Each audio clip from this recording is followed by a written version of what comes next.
Namaste. Welcome. Welcome to the class. For all dancers, for all performing artists, one of the absolutely most important subject area is Abhinay.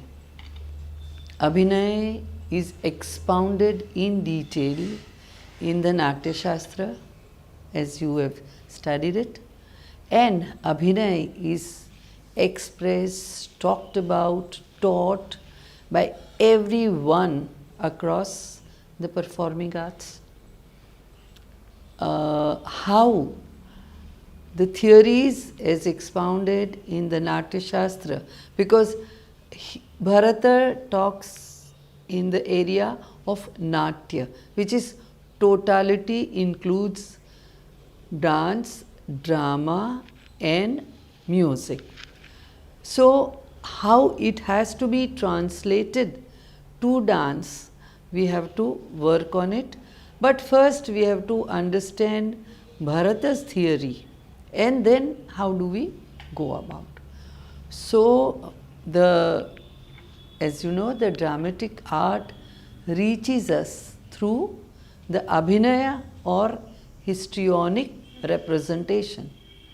In a literary composition, the components of experience like the characters, situations, the speech, physical and psychological reactions, in Bharata's term or in the Natya Shastra term, Vibhava, Anubhava and Vyabhichari Bhava, are only presented through the words of the literary artist.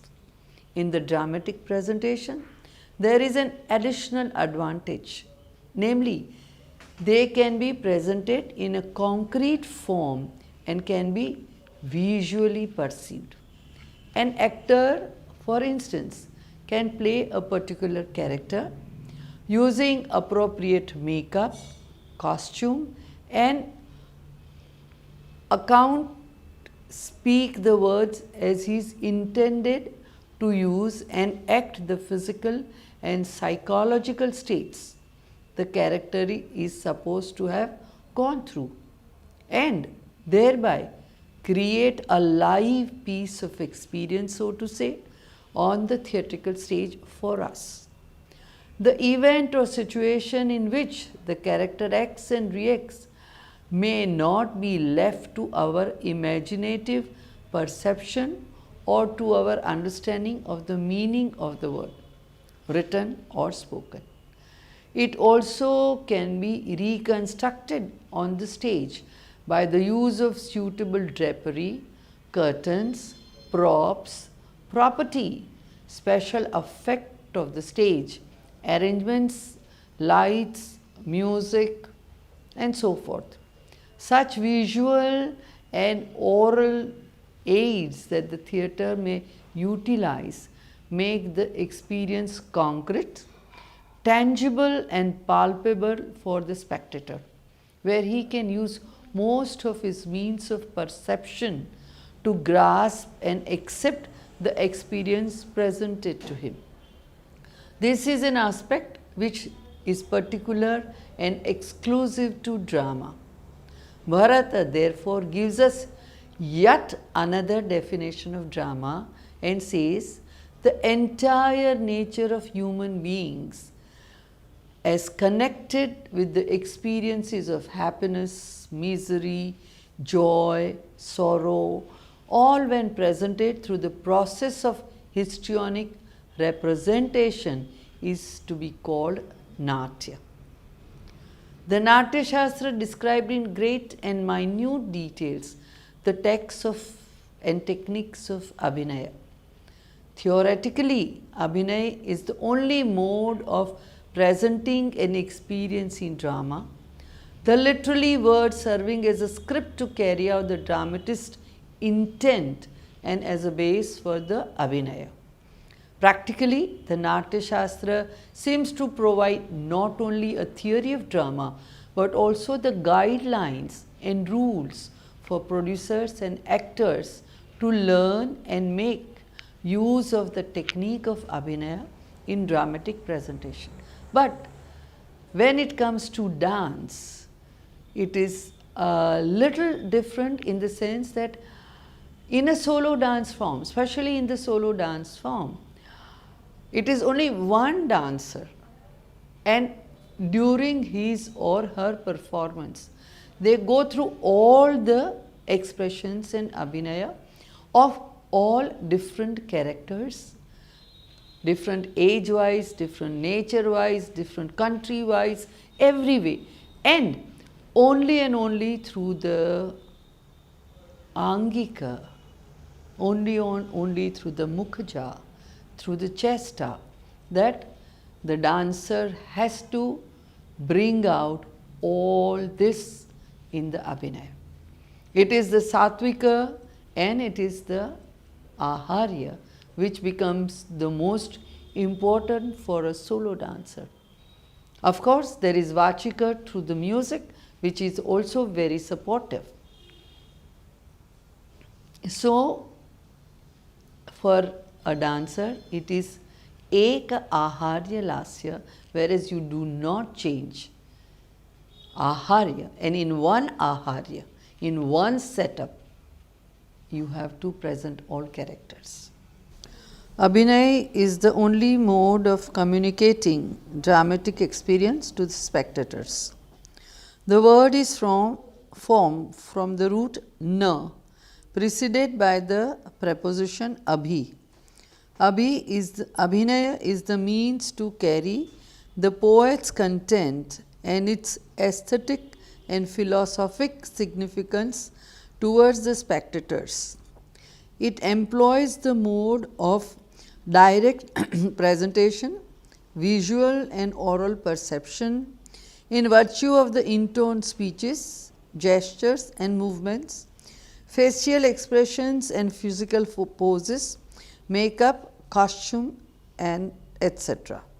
Thereby, it enables the spectators to be aware of the rich meaning that the poet's words carry and take the experience directly. It follows that the caliber and quality of Abhinaya would be judged by how successfully the dramatic presentation is made and how effectively the poet's content is carried home, so that a correct and adequate response is evoked. Bharata mentions how many kinds of Abhinaya? Yeah, 4, right? Yeah. Vachika, Angika, Aharya and Satvika. Now, the most important for dancer is Angika Abhinaya, which is, let's say, we go into different kinds of Abhinaya of Angika. One is the Cheshta Kruta.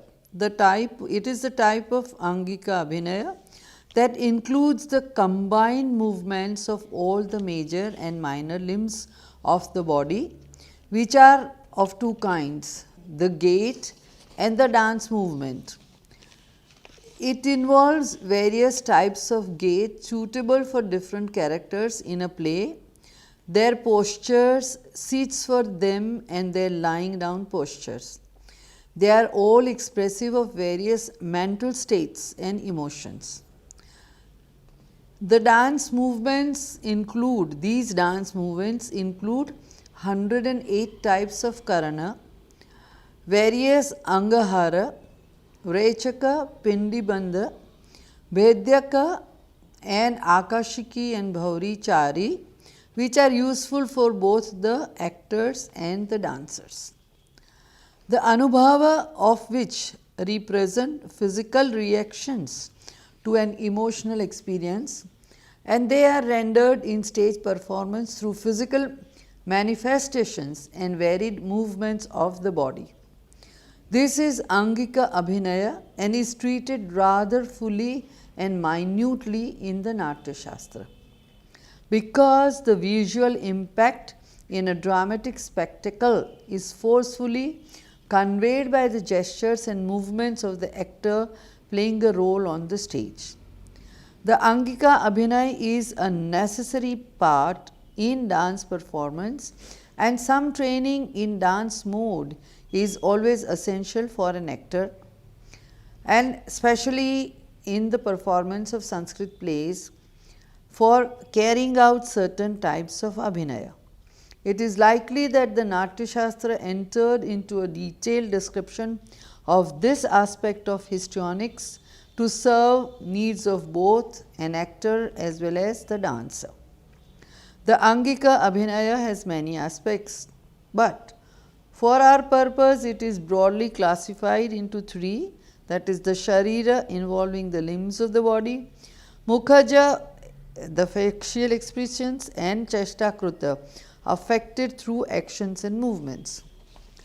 The Mukhaja of Angika Abhinaya involves the various movements of the limbs, major and such as head, and the inner limbs such as eyes, nose, cheeks, lip, chin, teeth, face and neck, along with the meanings and mental, that is the viniyogas and the mental states, emotions expressed in them. The eyes also includes the movements of pupils, eyelids, eyebrows, as well as various glances and the gazes. For dance, Mukhaja is one of the most important Abhinaya, as all expressions and emotions depicted by dancer are through the face, and it is the most visible Abhinaya. And the Sharira type of Abhinaya involves various positions, gestures of single hand, combined or the joined hands, that is Sanyukta, and the Nritta hastas. These hand gestures are connected with mental states and are also to be used to express certain things and ideas, and that is the Viniyoga. They acquire a symbolic value and significance when they pertain to dramatic context and also in the pure dance mode. This type includes the movement of the limbs such as chest, sides, belly, waist, thighs, shanks, feet, and various minor limbs such as knees, as well as all the meanings and mental states, emotions expressed by these limbs. The dancer's body must speak, and it conveys all emotions. Now we look into Vachika Abhinaya. The histrionics cannot connected with the recitation and delivery of speeches in a dramatic performance is what is called Vachika Abhinaya. Bharata recognizes its importance by calling it the body of the Natya. The other aspects like physical acting, makeup and costumes, and even the psychological rendering convey only the meaning of the poet's words. Bharata writes about exposition of vowels and consonants, euphonic combinations and the place of origin of syllables in the human body. As part of the Vachika Abhinaya, this has certain relevancy for an actor. For dance, Vachika Abhinaya is more music and poetry. Music includes all kinds of vocalization and instrumentalization, and silences also become music. It is the more homogeneity between dancer and the musicians, it brings out more intensity in the performance. And also the very important is Aharya Abhinaya.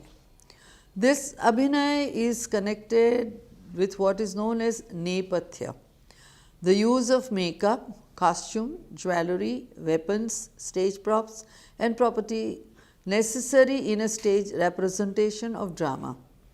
Abhinava Gupta says that it belongs to the Bahir Ranga, the external visual aspect of dramatic representation. Like a wall or canvas to a picture, the Aharya stands at the back of the whole production, and hence Bharata's direction that a sincere effort is necessary in putting up the Nepatya by all those who wish well with dramatic productions. Bharata divides Nepatya into four kinds: Pushta or the model work, Alankara or decoration, Angarachana or the painting of the limbs, that is makeup, and Sajiva or Sanjiva, meaning use of living things like birds and animals in the course of dramatic production. Model objects or pushta or model were required as stage property or occasionally as part of scenery are affected in three different ways. The desired form of a thing may be made by joining together leaves or barks of trees, pieces of bamboo, skins, clothes, etc. Such a pusht is sandhima, an object or stage property contrived and operated by some mechanical device like pulling a string is called vyajima pushta. A model prepared by wrapping, that is to say, by overlaying layers of wax, lac and such, is a veshtita pushta. The Natya Shastra tells us that all objects in the world which can be fashioned by imitation may serve as instruments of Natya if a performance demanded their use. These will include mansions, houses, temples, terraces, vimana, vehicles, various kinds of weapons, shields, armor, banners, mooth, inns and other immovable objects, and replicas of the horse, elephant and so forth. This should first be fashioned with pieces of bamboo, giving them the correct form and shape required. Then the figure should be wrapped with cloth and painted with delightful color. If the cloth is not available, palm or beech leaf could be used for wrapping. The weapons are to be fashioned by using grass and bamboo pieces, lac and goat pieces. Iron or heavy material is never to be used. Even in using wood, skin, cloth, bamboo or lac, special care must be taken that an object fashioned for dramatic use will be light in weight. An air of realism must be combined with the ease and convenience of stage business. The decoration ala thaka or decoration in the makeup of a dramatic role is affected with the use of flowers and garlands, ornaments and jewelry and appropriate garments. The Natya Shastra speaks of varied floral patterns that could be made. Flowers or garlands wrapped with fibers of grass which could be used to encircle a part of the body, vestima, like a chaplet. Flowers so woven as to spread out like a piece of cloth, vitata, and possible to be used almost like a small netted garment. Clusters or banquets of flowers, sanighatya, flowers woven or knotted kudekar, granthima, flowers made into hanging garlands, pralaybita. The varied ornaments to be used by dramatic characters to play respective parts may similarly be grouped. Such ornaments are put on by piercing a part of the body, avedya, like an ear ornament. Such are simply put on the body, arupya, like a gold thread or different kinds of necklaces, such as are fixed by tying up, bandhanya, like a girdle, shoulder ornament, pearls, etc., and such as are attached to the part of the body by fastening, that is prakshepya, like an anklet. The Natya Shastra gives us a very long list of ornaments appropriate for male and female characters, and also from the point of view of the country of their origin and the social caste to which they belong. The ornaments include different kinds of head ornaments, sirasa bhushanam, ear ornaments, karna bharana, rings, ornaments for the wrist, for the upper arm, for the neck, for the chest and the waist, for men, for women. Ornaments to be worn on in the hair, for ear, for forehead, including the artistic arrangements of the tilak mark and the use of flowers. The patra lekha for cheeks, collyrium for eyes and coloring for teeth, if required, particularly white like pearls or red like lotus, rouge for the lower lip, besides other ornaments usually worn and special ones like the network of pearls put on the breast, Different kinds of girdles made with clusters of jewels fastened in gold thread with tiny jingling bells, gold bells, kinkini, attached to them. Use of the lek dyed applied to the sides and soles of feet. Decorative painting of legs is regarded as part of aharya. The Natya Shastra even warns that an actor must place the ornaments correctly or he will make himself ridiculous. Also, excessive use of ornaments and loading the body with them must be avoided. It will exhaust an actor, come in the way of free and natural movements, and may result in too much perspiration or even a faint.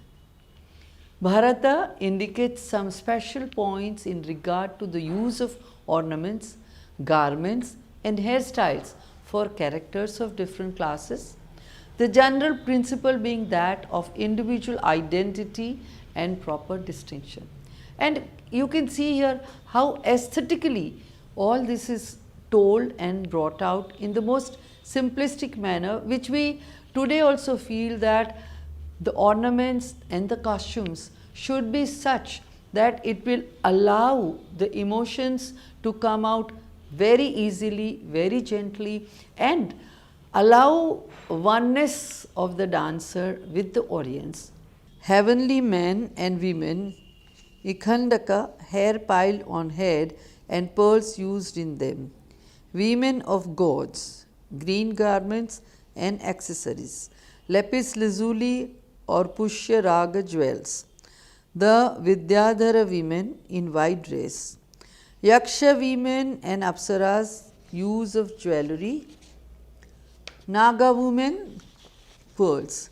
So, here is a long list of women, their dresses, their names, the hairstyle, then the makeup and costumes in general, and the special colors that is used for Yaksha, Apsara, gods like sun, Rudra, Buddha, fire, and so forth.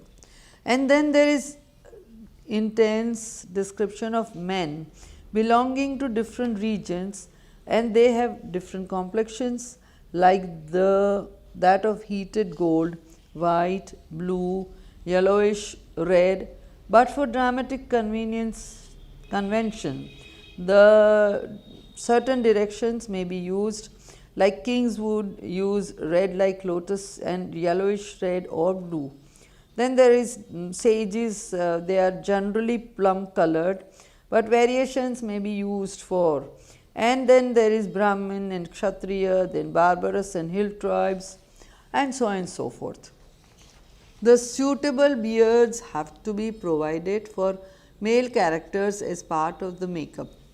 Generally, celestial characters, royal personages, kings, officers may appear with clean shaven faces, but in case a beard has to be used, it should be nicely trimmed with the use of razor and a pair of scissors. Ascetics, forest dwellers will have a thick and long beards and hair. The hair used for sticking a beard may be colored to indicate a particular mental condition, like the blue hair for distressed persons, those in calamity or in penance, and those who have still to fulfill a vow. Garments used in making out a costume may be suitably colored. For example, white color garments are to be used for ritual or auspicious worship, in religious observances, in marriage ceremonies. This and the costume of both men and women, God and other divine or semi-divine beings, a picturesque multicolored costume. For Brahmins, minister, royal priest, officer in the king's harem, and men, the three caste, generally a clean and white costume. Mad on intoxicated persons, travelers, and men in calamity, a soiled costume, that is malina, a dress of barks and skins. Then for wandering ascetics, munis, Chamberlain, there is reddish brown garments, that is kashaya. Kings generally use picturesque and varied costumes, white only on religious and auspicious occasions. When they dress for war and fight, Sangantika Vesha, they will wear armors and appropriate array of weapons. Makeup and costume also include the use of headdress. Natya Shastra speaks of three kinds of crowns, that is, gods and other celestial characters will wear a crown that covers the head from head. Kings have to have a full crown covering the forehead and top of the head. Princes, commanders of army, chief ministers will wear a half crown. Other ministers, chamberlain, royal priests, chief merchants will wear a band of cloth wrapped around the head like a turban. Other characteristics will wear long hair or have a shaven head as required. Sages will have matted hair high on the head. The Vidushaka may have hair on the head like the crow's feet. Kakapada, or he and a chela may wear either three-tier shikha of hair or have a shaven head. Bharata also speaks of masks. Pratishirshaka or Pratishirshaha. They are to be prepared with ash or chaff, possibly also clay, using an earthen jar as a foundation. Cloth is to be fixed on the shape with bilva pulp and oil. When up in the sun, holes for the eyes, nose, mouth, and ears are to be made with sharp instruments, forming the features like forehead. And these masks were worn with beautifully formed crowns in human impersonification. One presumes that the mask may have been used in playing the roles of certain demons as well as of animals and birds. The weapons which are to be used are fashioned by the process of modeling, pushta, and are expected to be proportionate to the physical build of the character who is to use them in dramatic business. Sajiva, appearance of live animals and birds, is referred to by term Sajiva and is regarded as part of Nepatya Abhinaya. What Bharata means by this may be conjugated as the introduction on stage of and non-living things by human impersonation to serve a dramatic purpose. Bharata says that weapons, mountains may appear in corporeal form and use the dress and speech of human beings. Similarly, peacocks, swans, etc. may be represented by dance, gestures and movements, and animals by appropriate gait and body movements. Bhasha, we know, introduces Vishnu's weapons and Garuda in two of his plays and assigns parts to them. This is possible to be staged only if actor played these roles. It may similarly be assumed that the deer that figures in Kalidasa's Shakuntala must have been played by a young actor. So, you see how much in detail Bharata has gone, and this must be all his observation that he is able to put into practice. And then we now go to the Sattvika Abhinaya. The precise meaning of Sattva as part of an aspect of histrionics is to be gathered from two different explanations Bharata has provided. In the section on Abhinaya, Bharata says that Sattva is an essence human body. The emotional states bhava which human beings experience arise from Sattva, that is to say, due to the association of the body. They find an appropriate expression through the body. It is simple and natural expression of an emotional state is also called hava, and The expression by way of gesture, flourish, or movement acquires a delicate and charming quality is called hela. It is apparent that hela and hava and bhava are mutually connected and all of them represent aspects of sattva.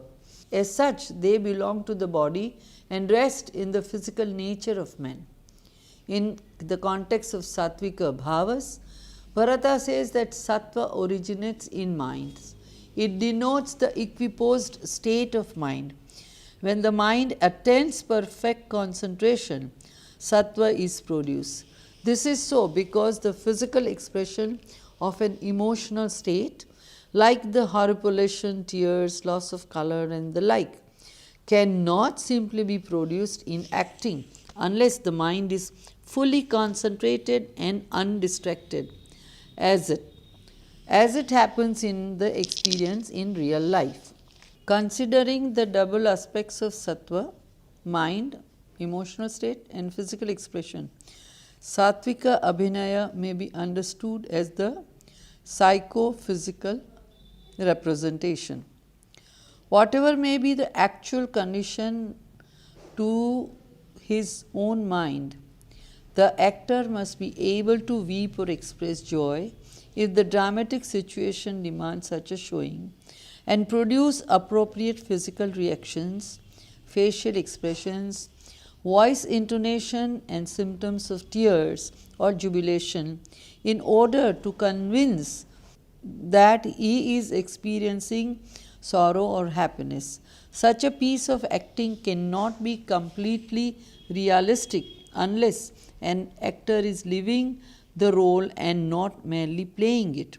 A show of emotional acting may be produced in virtue training, practice, and theatrical aids or tricks. A superb simulation of emotion, however, demands a full concentration of mind on the part of an actor. This is sattva, and the abhinaya where it is present is to be called sattvika abhinaya. Bharata rightly calls the abhinaya in which sattva preponderates as the supreme being. Sattvika abhinaya is spoken as the fourth kind, but it is easy to see it must underline recitation of dramatic speech, vachika, gesture and movements of the body, angika, and facial expression, mukharaga, at the back of all of which a concentrated, undistracted mind must work. It is with this idea that it is also described in connection with the samanya abhinaya. Samanya may mean what is common to all beings, like verbal expression, physical reaction, and mental state, or it may mean the aspect of abhinaya which is common to all kinds of acting. It is a coordination of speech, body movements, and mind, particularly as they relate to the dramatic presentation of emotional states. A few examples may be used to illustrate how different kinds of abhinay come together in executing a particular state of mind. This, for instance, which accompanies love and pleasure, will be shown by a woman by the pedal way she stands or sits or walks, and by the actions of her head, eyebrows, and eyes. The man will exhibit vilas by steadily moving eyes and measure gait like that of a powerful bull, and a talk prefaced by a smile. The abhinay of listening to a sound is done by slightly turning the eyelids down, turning the head to a side in the direction from which the sound is supposed to come, and placing the forefinger near the ear.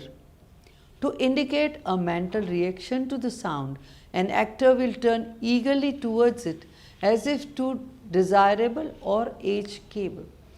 Bail it if not. So, he will turn his head, contract his eyes and nose, and shut his eyes.